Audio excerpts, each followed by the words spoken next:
रमेश एक छोटा सा दर्जी था जो अपने छोटे से गांव में ईमानदारी से सिलाई का काम करता था। उसकी दुकान बहुत बड़ी नहीं थी, लेकिन उसके हाथों की कारीगरी की हर कोई तारीफ करता था।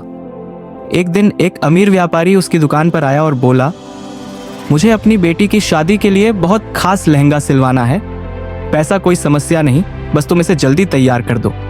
रमेश ने लहंगे की नाप ली और सिलाई में जुट गया। जब लहंगा तैयार हुआ तो वह चमकदार और बेहद खूबसूरत दिख रहा था, लेकिन लहंगे के साथ जो रेशमी दुपट्टा आया था उसमें कीमती मोतियों की कढ़ाई थी।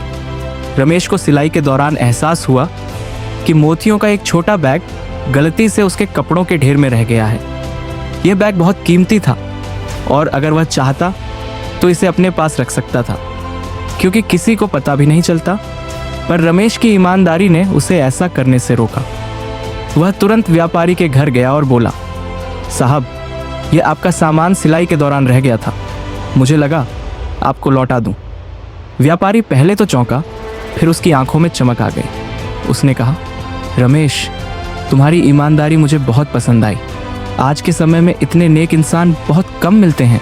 व्यापारी ने रमेश को ढेर सारी इनाम की रकम दी और उसके हुनर की भी जमकर तारीफ की।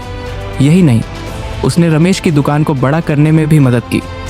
धीरे धीरे रमेश की दुकान पूरे शहर में मशहूर हो गई।